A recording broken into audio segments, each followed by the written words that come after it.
Hi guys, I'm Briska and this is the PortaSlider from Ditogear, and this in my hand is called the Trolley Pro to be exact. It's got the professional rails here.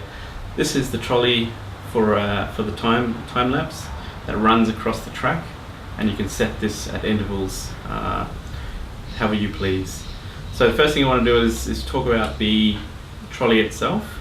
It's a pretty sturdy piece of material, and it's well built, and it's got some interesting features. Obviously it's got the mount, the tripod head mount, which is the 3/8 inch mount, and then we have the 3 outlets, or the 3 connections. One here is for the battery, to run the 12 volt battery runs the power, and the other 2 at the front run devices off the actual trolley. This one here runs the camera, so if you've got something like a Nikon D90 that doesn't have time-lapse options on the camera, you can then use that to run the actual intervalometer. So this other connection here, I'm not entirely sure, I haven't used that one yet, but I think it may be for third-party devices like pan and tilt heads. Don't quote me on that though. Now the other thing we've got here is this little handle which basically runs through the interface when you power up, and that's what I'm going to talk about now.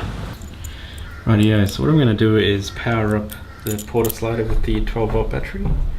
Plug that in there, and what you'll notice there is the LCD screen comes up with a welcome screen and then options to choose from. The first one is time-lapse mode, the second one is video mode. I won't go into that one today, we'll just deal with time-lapse mode.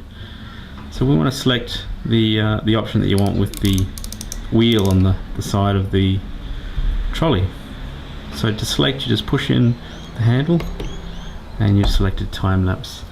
The second option will be the direction in which you want the trolley to go on the track, which is left or right.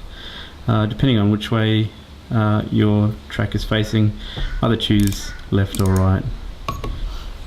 The third option is the distance in meters. If you have many modular tracks for the PortaSlider, which you can buy, you can choose multiple meters. If you have a smaller 1 meter track only, then you can skip that and choose the fourth option, which is centimeters. So you can scroll through and choose a specific amount of centimeters that you want the trolley to move along the track. Once you have your selection, you'll then come to the shooting mode, which is either continuous, or the second option is drive, shoot and drive. So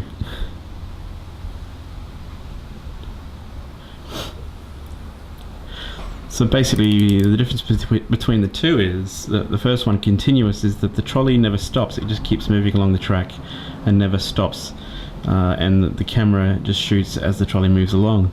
The second option is the trolley will move, stop, and then the camera will take its shot.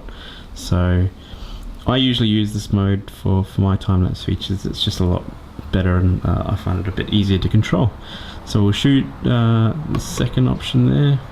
And then you have your exposure. So basically, if you have a night scene or a scene that's low light and you need to expose the shot on the camera as much as possible, then this will factor into the time-lapse sequence.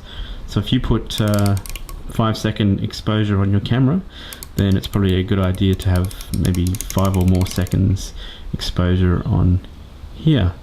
It depends on whether you've got your camera connected to the trolley or the camera is using its own intervalometer. So we'll go into that in a bit more detail later. And the next option after that is the number of shots that you want to take. So basically choose the amount of photos that your camera wants to take, and then the trolley will work out the rest.